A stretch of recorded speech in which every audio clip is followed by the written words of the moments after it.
Divê dikana biçûk de gotenê cihê çend amûrên mûzîkê tê de heye. Bi sedan awazên resen û nûjen yên Kurdî hatine afirandin. Di sala 1995 de hunermend Saet Ferso yekemîn car ev derî vekiriye û bi sedan kes li ser destî wî perwirde bûne. Hezkirina Brîz Ferso ji huner û awazên Kurdî re ew gihandiye asteke bilind ji afirandina awaz û gotinan.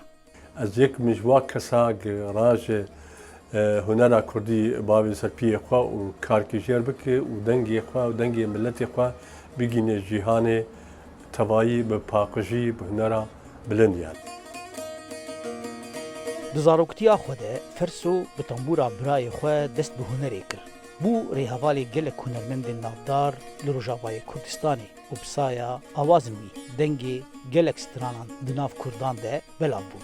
Wê demê mer gelek bûn yani navê gişa nayê bîra mero yani rehmetiya Adê Hezlî bû ewaya yani derket dawet ew hat xuyakirin baş.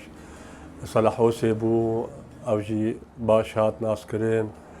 Li Hemûdê Dawud Edwanî bû baş hat naskirin. Kamîranê Hesarî rehma xwe dê ew jî hunermendkî Kurd bû. Eysa Musawwer bûn ha Almanyayê me gelek pevr kar kiriye. Azfê kemanê ê Xurt yani Suud bû. Nahaka fenan teşkîlî nihat Almanyayê.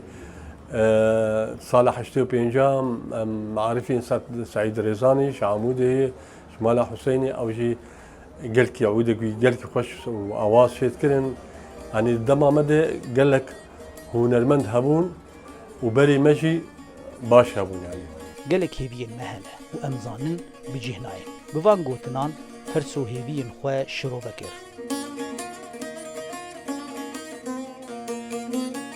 اوازوان بير حالي قبي قوتنا نيسن بري حالي قبي مد بيبينا خوغوت يعني زحمتي يك اوازوان وقوتنا بنيسن ودنجي ويناجي خاص وقتها اب حاله هذا حالات قالكي زوره اجبرك انه خدي قدرتك داي انه يا دنجي تخشي يا طمورات يخش به هنرمند Saet Ferso di sala 1958 de li gundê Til Erbîdiyê girêdayî Qamişloyê dayîk bûye. Piştre ji bo xwendina dibistana navîn dişe bajarê Qamişlo. Piştî qedandina leşkeriyê bi awayekî akademîk biriya kursên mûzîkê Enstitûya Mûzîkê ya Şamê fêrî mûzîkê dibe. Piştre vegeriya Qamişlo û beşdarî gelek aheng û festîvalên neteweyî bûye. Sê albûmê wî hene ya yekem di sala 1990 de bû û çendîn car hatiye xelatkirin û hîn deriyê dikana wînî mûzîkê li taxa Xerbî ya Qamişlo vekiriye û nifşên nû fêrî mûzîkê dike.